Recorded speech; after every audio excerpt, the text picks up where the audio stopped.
Good morning to you all students. See, we are going to continue our book back question from unit 1. See now question number 32. Previously we have completed the one word question. See now in this question the density of carbon dioxide is equal to 1.965 kilogram per meter cube at the given temperature and pressure, and they are asked to calculate the molar mass of carbon dioxide, right? So this is the question. See, in this question they asked to calculate the molar mass of carbon dioxide, right? Here density is nothing but it is simply mass per unit volume, that is said to be a density. See here, the density of carbon dioxide is given in the question, and at this temperature and pressure 1 mole of gas occupies 22.4 liters. This we discussed under molar volume one table. Under one table, that is they have given some standard temperature and pressure value for the volume of gas occupies. That standard value, from that we are taken this 22.4 liter. Now we are going to calculate the molar mass of carbon dioxide. This is the question they asked. So now the mass of 1 mole of carbon dioxide. Here for 1 mole of carbon dioxide, here in the question they have given the density. So now this 1.965 kilogram. Here what I did is that I have bring this m power minus 3 to the denominator. That is for our easier simplification. Okay.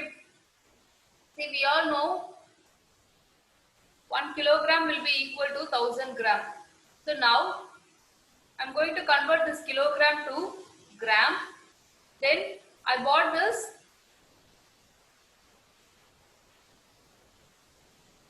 m to the power minus 3 to the denominator.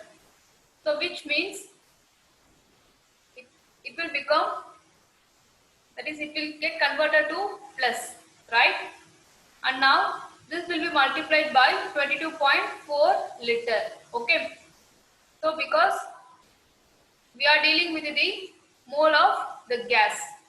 So now the molar mass of carbon dioxide will be equal to 1.965 into 10 to the power 3. Here I have converted this kilogram to gram. So which means 1000 will be nothing but 10 to the power 3. Okay.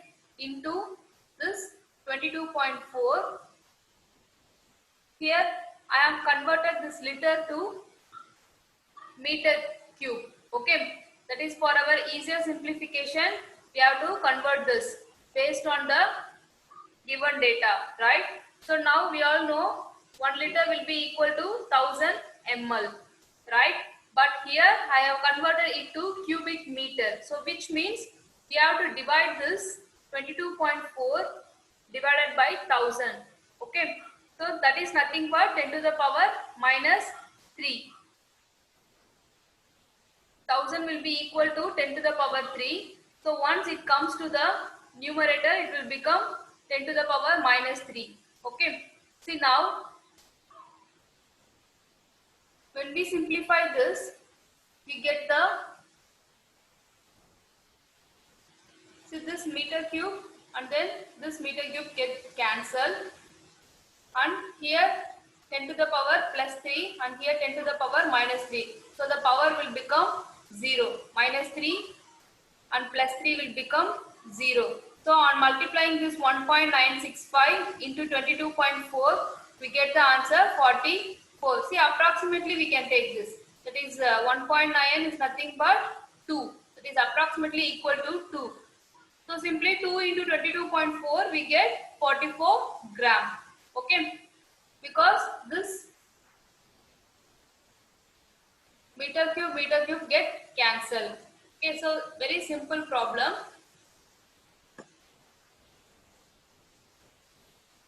Next we'll move on to question number 33. See, they have given some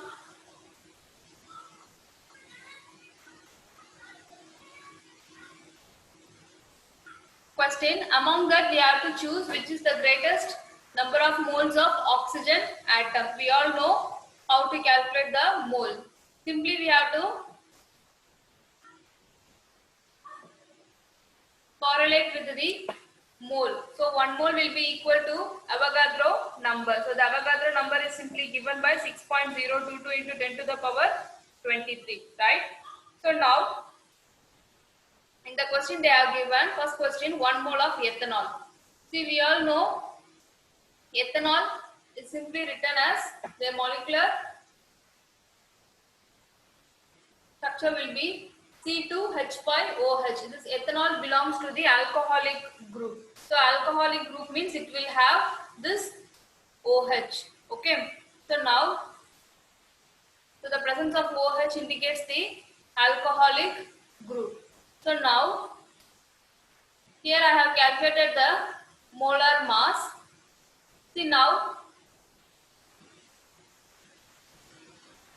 46 gram of ethanol contains 1 into the Avogadro number of oxygen atom. Here in the question they asked about the oxygen atom. So here in ethanol only 1 mole of oxygen.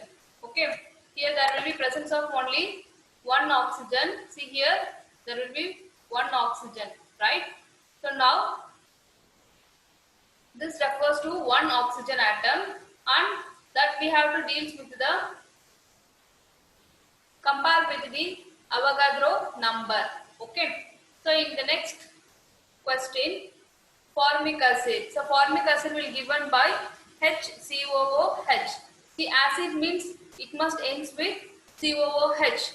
So which means the formic acid that will be equal to this will be the molar mass calculation that you knows well.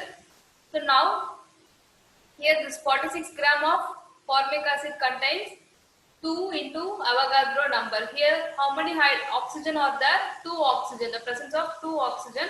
So that I have written 2 here. Okay, so in next question, 1 mole of water, H2O means water. Here in this H2O only 1 oxygen is present. So which means it contains 1 into Avogadro number of oxygen atoms. So in the question they asked which contains the greatest number of, see here the greatest number of moles of oxygen atom. Here in first question we are having only 1 mole. So this is not the right answer. And in the second question we are having 2 moles, but when compared with the third one, this has only 1 mole. So which means this formic acid only has the greatest number of moles of oxygen atom. Very easy question. We have to simply check with the moles. Okay, and here they are asking about the oxygen. So we have to concentrate on the oxygen atom. Here 1 oxygen, and in formic acid 2 oxygen, and in water only 1 oxygen. On comparing this, formic acid will have the greater number of oxygen. So we have to choose the formic acid, that is the second option is the right one. So we'll move on to 34th question. In the question they ask the average atomic mass of a naturally occurring magnesium using the following data. So this is the question. See, we all know what is meant by an isotope. So isotope means it will have same atomic number but different mass number. That is said to be an isotope, right? See here, this magnesium will be in different isotope. That is 24, 26 and 25, and their atomic mass value is also given. Then their percentage abundance is also given in the data, right? Here we have to calculate the average atomic mass. So first we'll move on to this magnesium 24. See, in this they have given the isotopic atomic mass 23.99 into this abundance. Here we are dealing with the percentage, so which means it is divided by 100. So which means we get the answer 18.95. Here the same method we have to follow for the remaining magnesium 26 and then Mg 25. See now for Mg26 we are having 24.99. On simplifying we get the answer 2.499. Okay. Again in the last magnesium 25, here also 25.98 into 11.01, that is divided by 100. So we are getting the answer 2.860. Here in the question they asked about the average atomic mass. So average means we have to add all the three atomic mass value. So which means this 18.95 plus 2.499 plus 2.860, and adding all those three we are getting the answer 24.3. So this will be the average atomic mass of magnesium. Okay. So we'll move on to question number 35. See here in the question they asked, they have given one reaction, that is x plus y plus z2 gives the product xyz2. This is the question. Here they are asking the limiting reagent and then the excess reagent. Okay. So now in the first question, that is question number A, 200 atoms of X plus 200 atoms of Y plus 50 molecules of Z2. We all know what is meant by a limiting reagent and excess reagent, right? See, the limiting reagent means the reagent which limits your chemical reaction is called a limiting reagent, and also the reagent that is completely used up or reacted because its quantity limit the amount of product formed. This is said to be a limiting reagent. Here the limiting reagent is simply limits the chemical reaction, that is the reagent will limit the chemical reaction, that is said to be a limiting reagent. And in excess reagent, the reagent quantity are in excess. Okay, in a chemical reaction the reagent are in excess, that is said to be an excess reagent. And here the reactant that are not used up when the reaction is completed, that is said to be a limiting and excess reagent. And some of the examples also we discussed under that limiting and excess reagent. Okay. See, now in this question they have given X, Y and then Z2. Okay, that is the reactant, and in the product the same X, Y, Z2. See, now the number of moles of reactant allowed to react. This is the data that is already given in the question itself. Okay, see here 200 atom. So here also 200 atom of X and 200 atom of Y. So 200 atoms of Y and then 50 molecules of Z2. Okay. See here, we all know from according to this reaction, here the one atom of X reacts with one atom of Y and one molecule of Z to give the product. So from this data, one atom of X, one atom of Y. See here one and here also one, but here this is in molecule because Z2. So now one molecule of Z. Okay. So now when comparing this with the A, that is this question, here 200 atoms are there. Okay, so which means 200 atoms of X reacts with 200 atoms of Y and 50 molecules of Z2. So which means it is simply 1/4. Okay, that is from this 200 on comparing with this 50, there will be 1/4 part. Okay, that is 50 in 4 times. You are getting this 200. So now, which means 50 molecules of Z2 that reacts with 50 atoms of X. So here it is a 1/4 part. That is 1 divided by 4, right? This 50 in 4 part.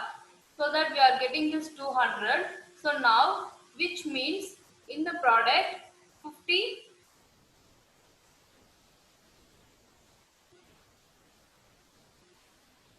molecules of Z2 reacts with 50 atoms of X, 50 atoms of Y, and then 50 atoms of Z2. So that we can conclude this Z is said to be the limiting reagent. On this 3, Z is said to be the limiting reagent because this Z will limit the amount of reagent present. Okay. So we will move on to question number B. See here also the same. X 1 mole, Y 1 mole and Z2 3 mole based on the question. See here 1 mole of Z2 only react with 1 mole of X, 1 mole of Y and 1 mole of that leads to give the product. Okay, so which means if 3 moles of Z2 are there, so which means we can conclude X and Y is said to be the limiting reagent. Here you see I am comparing with the given reaction. Here 1 mole, here also 1 mole and Z2 will be 3 mole. So which means the number of moles of reactant consumed during the reaction. So limiting reagent is simply which limits the chemical reaction. That reagent will limit the chemical reaction. So here in this question, the X is 1 mole, Y 1 mole. So 3 moles of Z2 are there. So which means 1 mole leads to react with that. So which means X and Y is said to be the limiting reagent here. Okay. So we'll move on to in the same question option C. So which means 50 atoms of X, here 25 atoms of Y and then 50 molecules of Z2. Here also the same. So 50 atoms of X and 25 atoms of Y plus 50 molecules of Z2. So from the given data. So here we have to find which is the limiting reagent. So here from this 3 easily we can tell this Y leads to the limiting reagent because the reagent which limits the chemical reaction. See here this 25 atom of Y will react with 25 atoms of X and then 25 molecules of Z2. So we can tell Y is the limiting reagent. Okay. See next D question 2.5 mole of X and then 5 mole of Y and 5 mole of Z2. Here we have to find which is the limiting reagent. See, if we check with the number of moles of reactant that consumed during the reaction, 2.5 mole of X reacts with 2.5 mole of Y and 2.5 mole of Z2. See, among this 2.5 mole of X only limits that reagent only limits the chemical reaction. Okay. So here X is said to be the limiting reagent. Right?